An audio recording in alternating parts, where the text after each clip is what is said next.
Hey everyone, so this is my run in Central Park.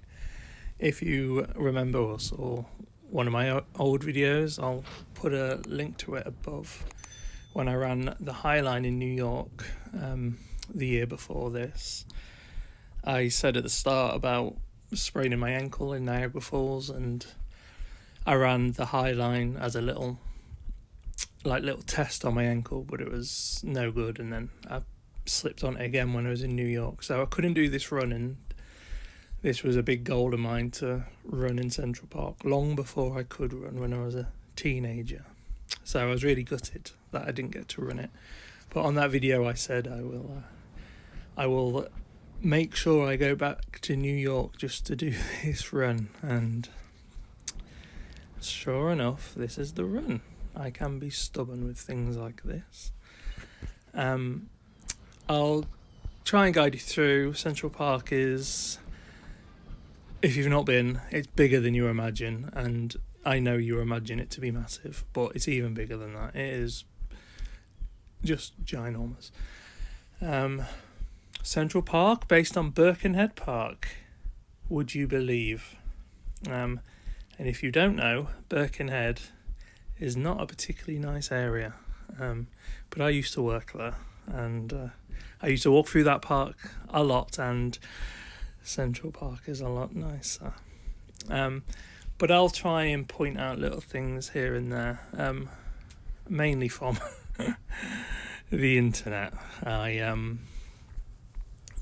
Until we get to Strawberry Fields, of course, where I know everything about that. I mapped, if you look below, like some of my more recent videos, I kind of tell you whereabouts I am. I usually not use street names, but if I go past arches and famous things in Central Park, I try and put them at the bottom, which took some finding. It's hard to map yourself around this place. It's ginormous. Anyway, I really hope you enjoy. Like, subscribe, eat cheese, do whatever you want to do. So the arch I just ran through is Gray's Shot Arch, as I put at the bottom, and reading from the centralpark.com website, it says it's one of the most frequently used arches in Central Park. The arch is 80 feet long and 10 feet high. I will choose to believe that. After I did this run, I did a tour of Central Park, which I do highly recommend, a walking tour of Central Park. And I probably would have gone I would have gone different places on this run if I had done that beforehand. We are now coming to Dipway Arch, which was built in 1860. Stone arch bridge from red brick and New England sandstone. This is Centre Drive, about 63rd Street we are now.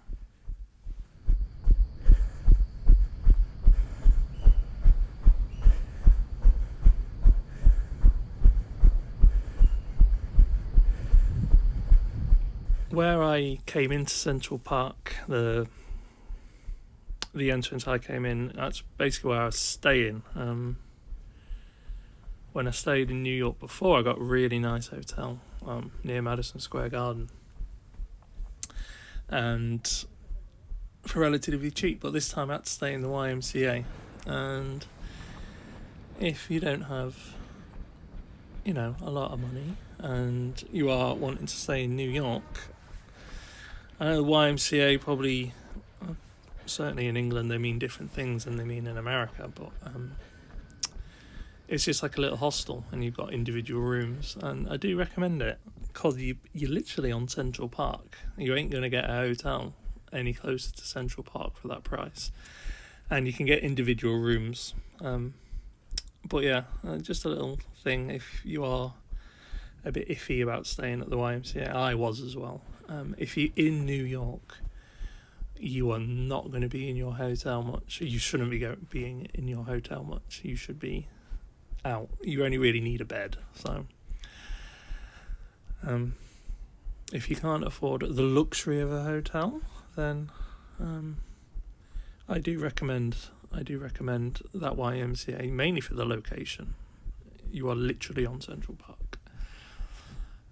But I am not being paid for that endorsement, and if you do take my advice, please don't shout at me if you hate it. You also know a Lenwich, which is ideal if you're in New York. Again, other sandwich shops in New York are available.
So we're in southeast corner of Central Park, and we are coming up to Gapstow Bridge.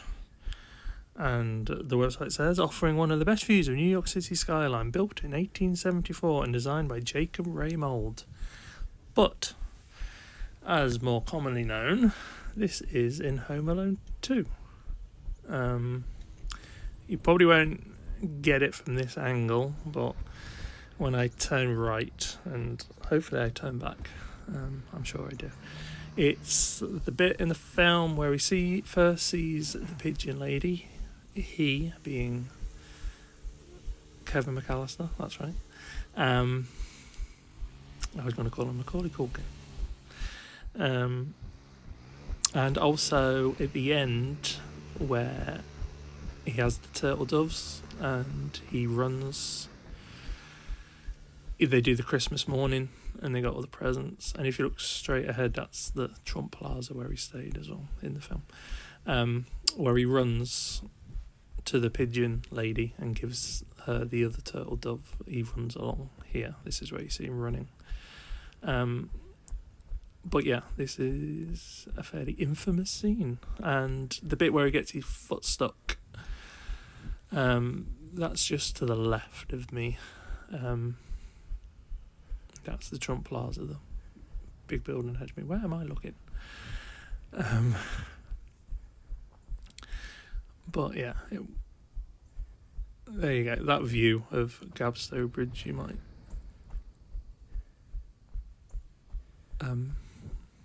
associate more with Home Alone 2. A lot of the Home Alone 2 bits in Central Park are here. To the right in Scope Arch, which I don't go to, that is where he gets his foot stuck. That's just to the right. And the rink, the Wollman rink, that's in Scope Arch on the right there. That's where he gets his foot stuck. But it doesn't totally match up. If you are a big geek into seeing film locations, I think what they ended up doing was, I think it was actually filmed in LA, and they based the arch on that arch because certain things don't match up. And the Wollman rink that you see in Home Alone 2, which is probably more famous for just being the rink, the ice rink in Central Park. Everybody knows it. Obviously, when it's in summer, this being September, it's not an ice rink. It's like a little amusement park.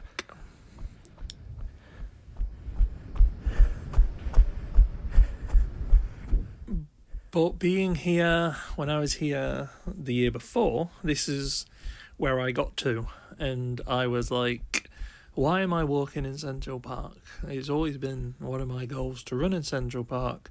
I'm walking back to my hotel, the one that was near Madison Square Garden, and getting my running trainers and going for a walk. screw having a sprained ankle.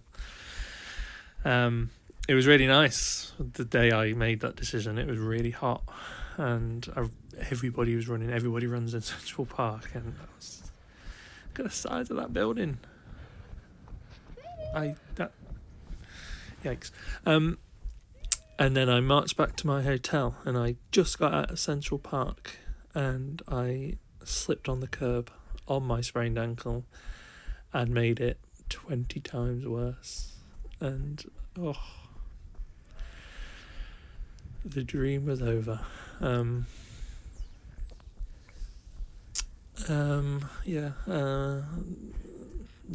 I had to go back, and this is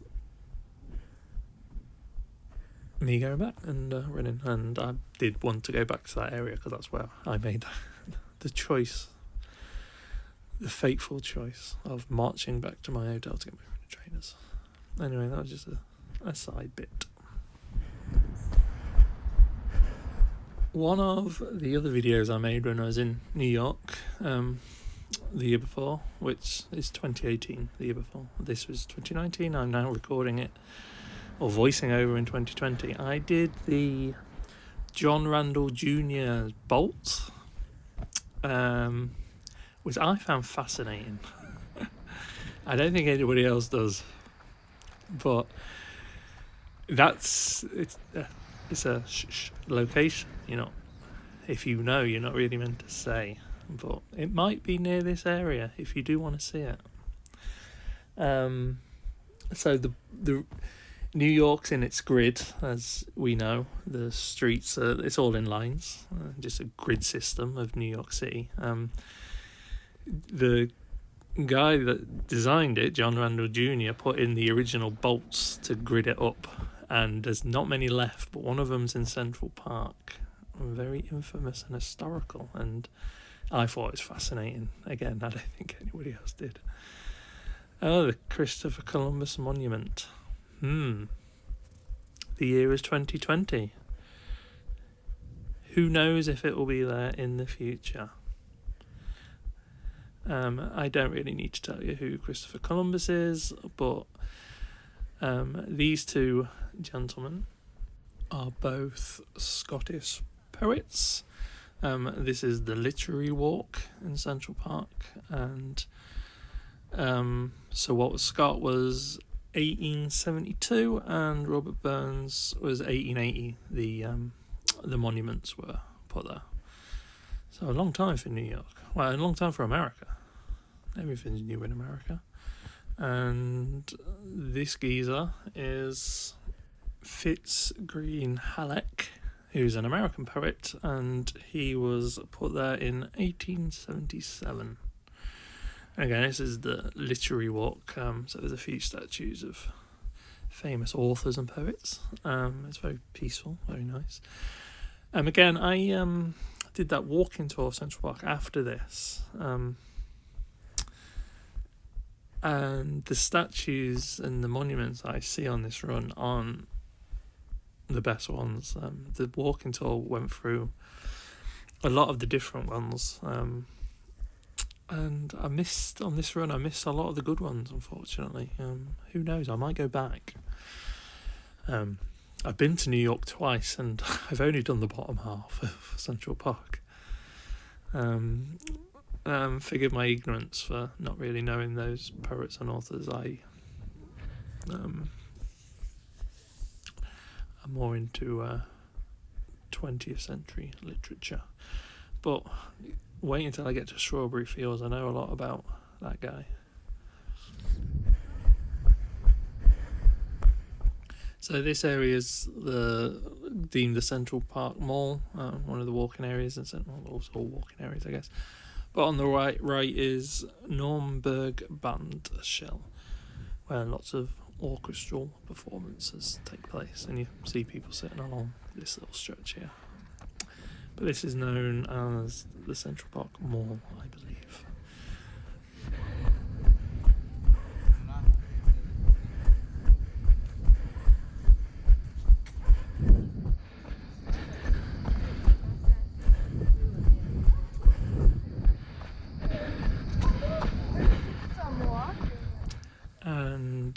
this part is the Bethesda fountain.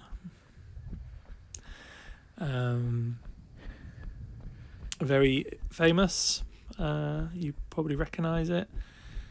And if you are like me, you are thinking, yes, this is also in Home Alone 2. This is the part where he walks down the steps. Is he with the bad guys?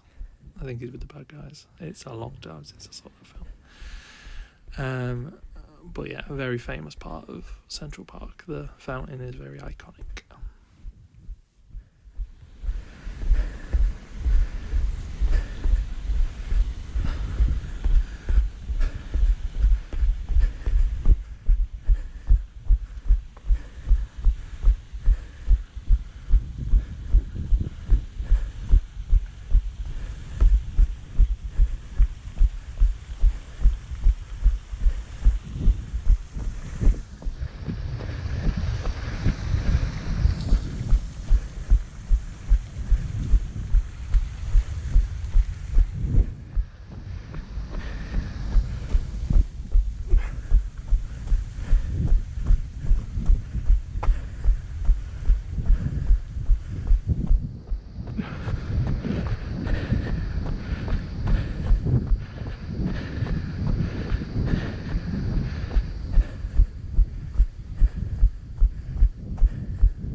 Now I'm going up to Bow Bridge. I think this is one of the most famous bridges in Central Park. I knew of it. Famous for its view, famous for its romance. Lots of people have their pictures kissing on this bridge. Weddings and all sorts happen on this bridge. It's the romance bridge. It crosses over the lake in Central Park. I'm about to go into the ramble area. This is the part where I really start getting lost. It's meant to be like a woodland walkway, so it's a lot more serene, and I can't really say a lot less touristy because it's Central Park, but it was a lot quieter. And I mean, Central Park's just madness because it's in the middle of New York City, but then just the serenity of through here, you just hear the water just dribbling, and it's just crazy that you're in the middle of New York City, like the busiest city, and just the calmness of here is very beautiful. But I get lost in here. I can't really map where I'm going. I have no idea where I'm going. I can't even remember. It's so long since I did it now. This is why I try and keep on top of them. I couldn't really map where I was going.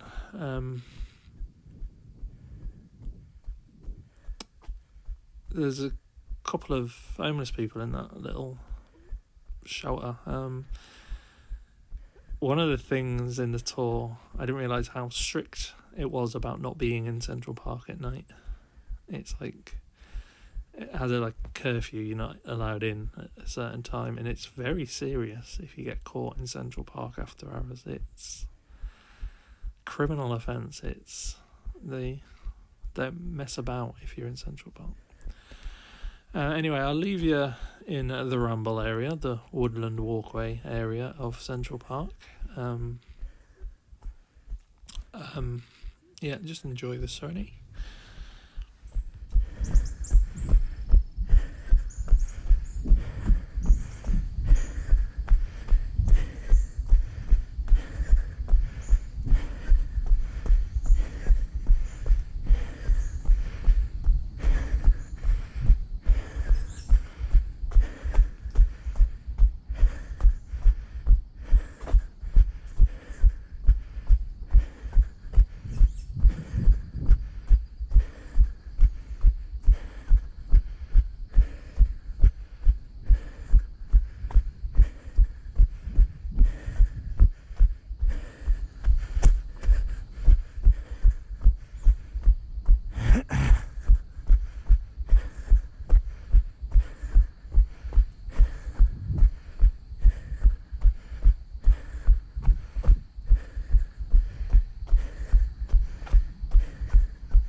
So another little personal side note.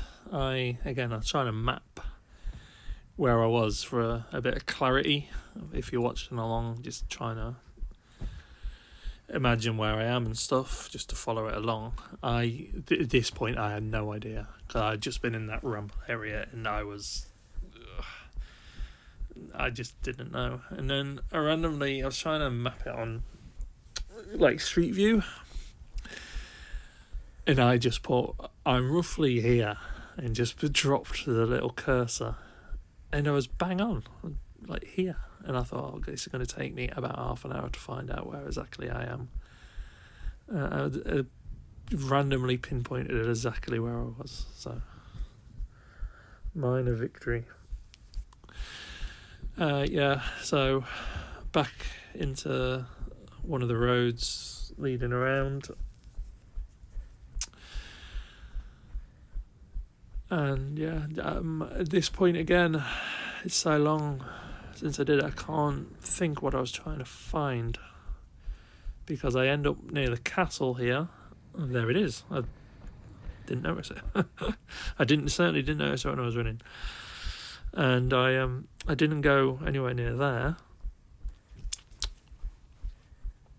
So I think I'm probably just enjoying the run, and I will soon be turning around to try and find strawberry fields.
Right, so here we are. We're 72nd.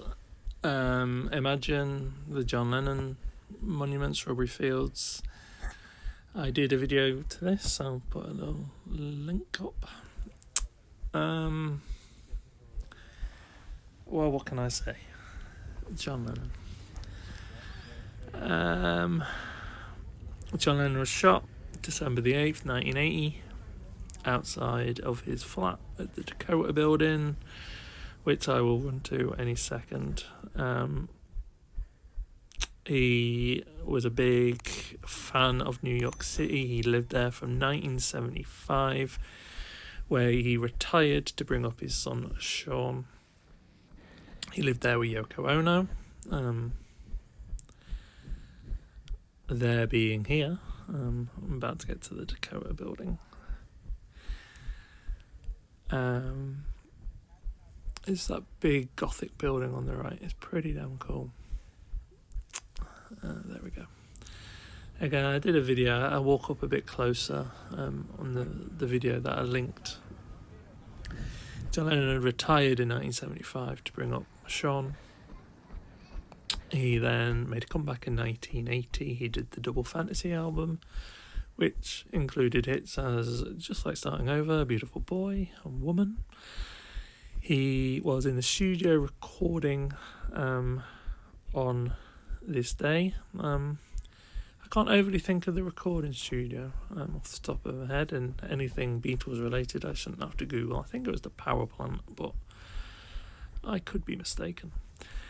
He was, the morning that he left for the recording studio, he signed a couple of autographs outside, one of them being for a young gentleman. I won't name him because he's scum,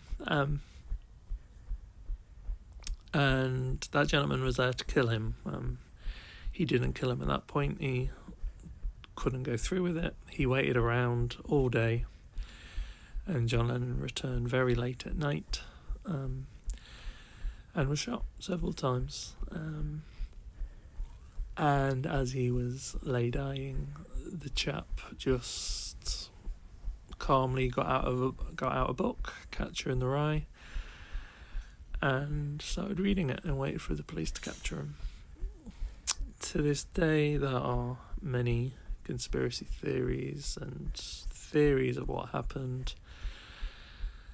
Nobody likes to just believe that it was some lunatic that had no purpose.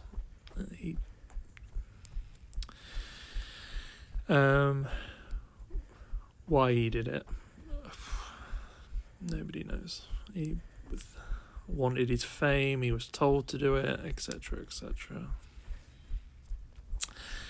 But the upshot is John Lennon was assassinated on that day. He left us all with so many of the greatest songs ever, and to this day I'm just convinced, unless you think he has the greatest singing voice ever, and I get why people say other people technically and all this, people hear something else. To me, when I hear John Lennon's voice, it's just amazing.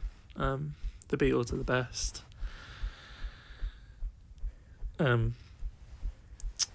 Yeah, they mean a lot to me, the Beatles. They're just, anybody that knows me knows my interest in the Beatles. I adore them.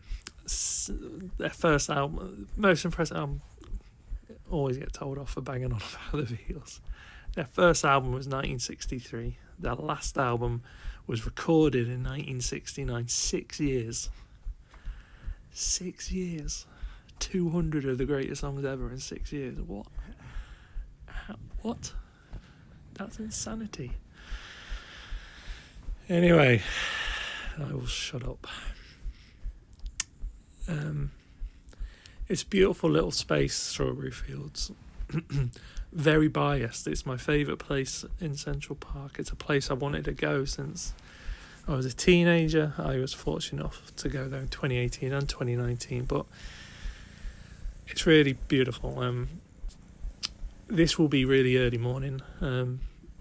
it's pretty busy, as you can see, but it gets busier. And at Strawberry Fields, there's normally somebody like on a guitar singing Beatles songs, and it's a really good atmosphere and spirit, and it's a really good legacy for John Lennon.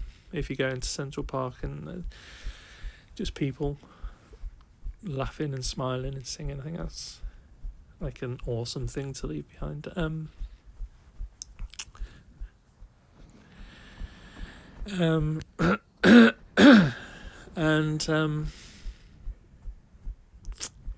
yeah, that's it. He yeah.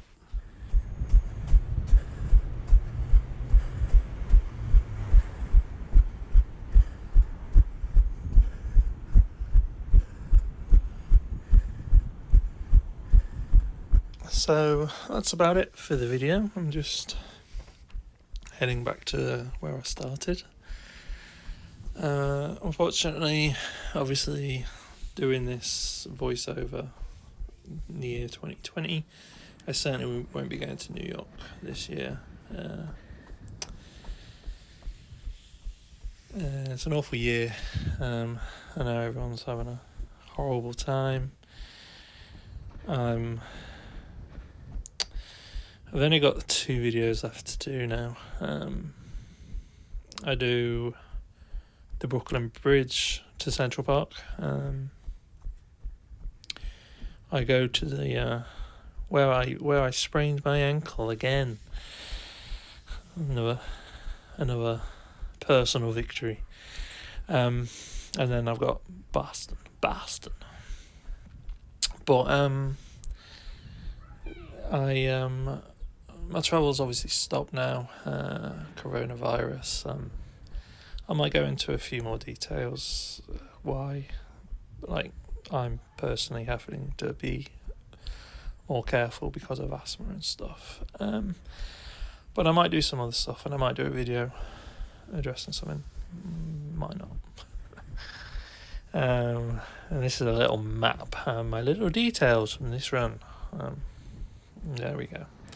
Thank you for watching so much. You take care, and I hope the rest of 2020 is better. Peace.